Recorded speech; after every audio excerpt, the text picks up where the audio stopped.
Anyway, listeners might have their own say and interested in your thoughts around those things. Let's take a call. Our talkback line is open, 1800 316 316.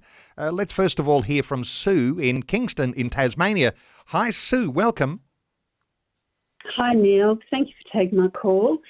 Look, it's a wonderful discussion you're having, but it really deeply concerns me because clearly there's only one creator, there's one God.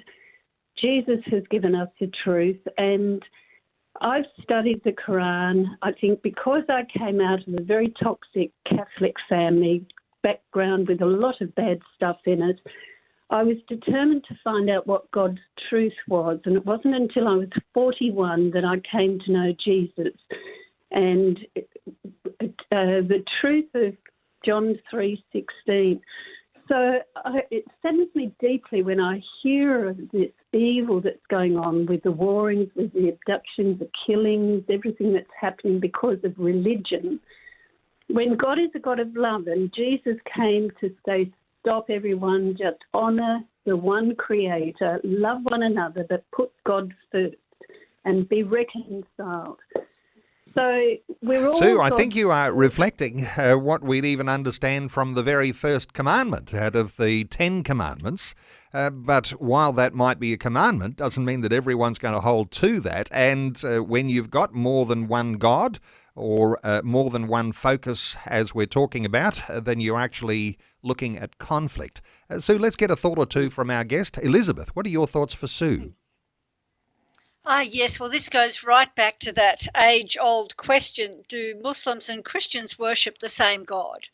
Is Allah the same as the God in the Bible? Now, Muslims, and lots of people would say, yes, he's the creator. So there's one God, and Muslims and Christians worship the same God, the creator. But if you look at the God of the Bible and the God of the Quran, Allah, they are polar opposites. They are completely different characters altogether. And then if you look at Jesus, who is the image of the invisible God, and you look at Muhammad, who is the messenger of God, you have polar opposites. Muhammad was a warlord. He was a warlord, and you can't get away from that. And so many converts to Christianity from Islam will say, oh, Christianity is the religion of life, while Islam is the religion of death. And they see the polar opposites. With Christianity, the gospel is targeted at the heart and seeks to change the heart of the human being. And from there, the human being lives and behaves differently in the world. Islam is the polar opposite. It brings Sharia law, Islamic law down over the top of everybody and enforces everybody to live by Allah's law.